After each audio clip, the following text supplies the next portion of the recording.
As you can see, I like to draw. And today I will be showing you how to draw. So today we will be drawing Anger from Disney's and Pixar's Inside Out. How I draw is I draw base shapes. And what those are is you're about to see.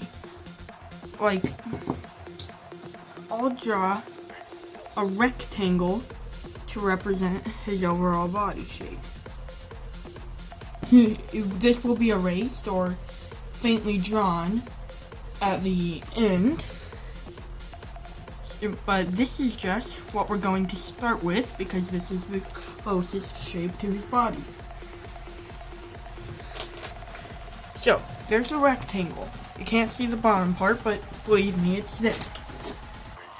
The next thing we're going to do is draw base shapes for the other parts of his body.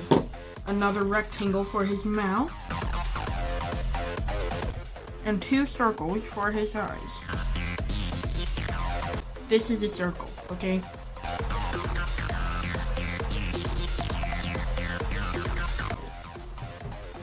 So, those will be his eyes and mouth. Then to represent this part, I wouldn't really call those eyebrows since it's just more of his flesh, but I would draw a triangle down there to represent where it dips in. And then I would draw a little bump there and a symmetrical one right there.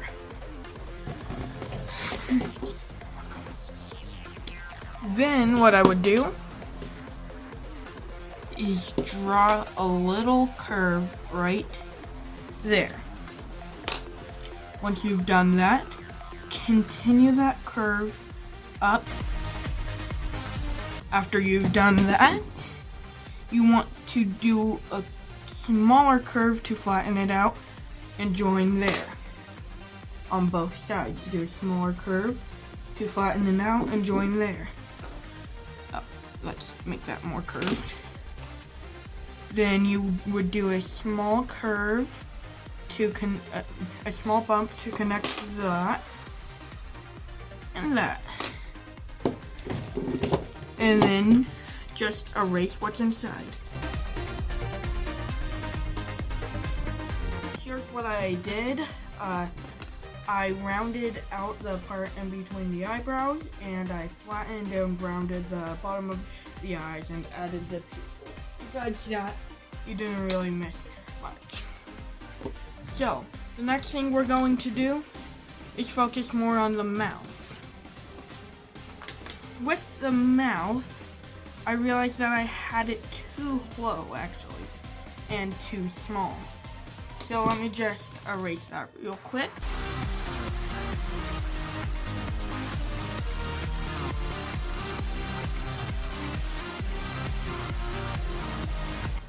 Now that we have the proper shape, we can draw a line across here. Everything above that will be his teeth. And we can draw a curved bump on the bottom. Those aren't his teeth, that's the actual shape of his mouth. So we can erase that bottom line and draw another curved line above it for his teeth. There aren't much showing on the bottom row. So, same thing we did for the eyes that you missed. What we did for the eyes and what we'll do for the mouth is we erased the corners. This will make sense in a bit, because when we erase the corners, we can redo the corners, but rounded. Because rounded corners on a mouth look much more natural. I mean, this isn't Minecraft, this is a Pixar character. So, once we round those corners, we could also draw another line I'm gonna draw like not another line but more bumps to represent his gum line. And then on those bumps I'm gonna draw lines down.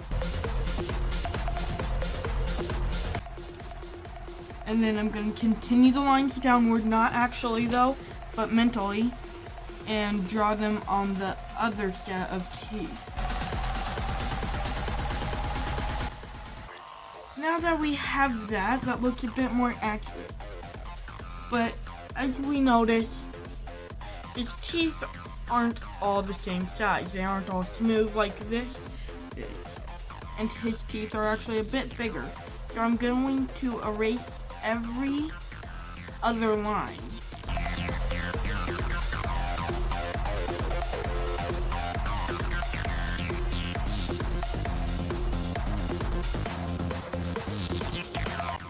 I know this is a how to draw video, but everyone makes mistakes.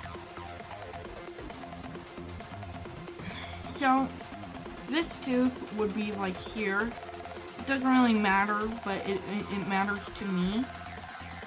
You can do it the exact same way I'm doing it if you want, but only if you want. They don't all need to be in the exact same shape and size as this video.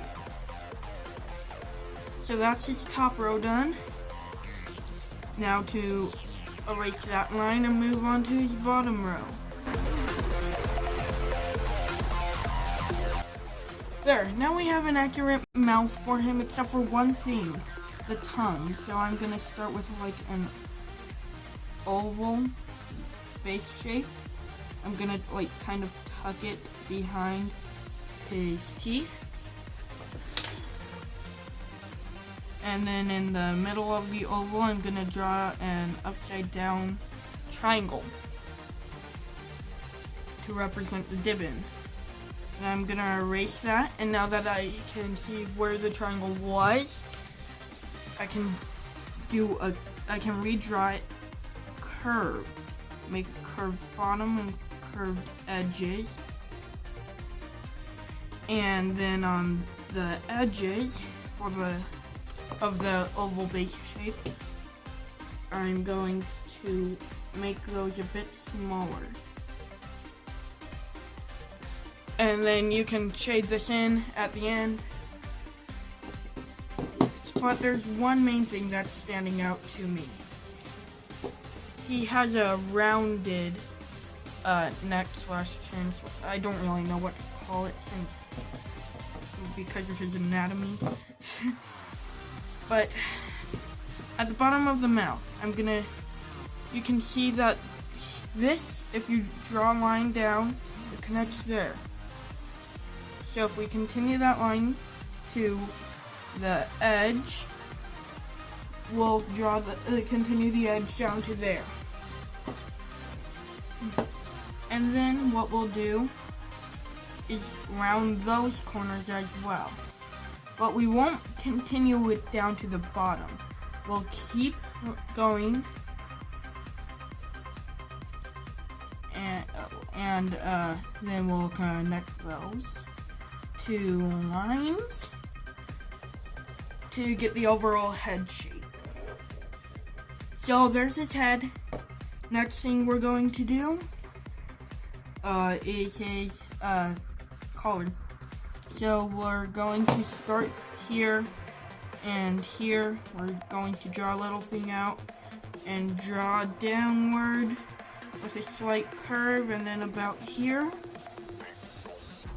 and here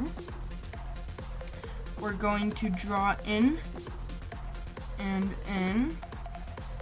Then we're going to draw a little dot there. Okay, so there's his collar.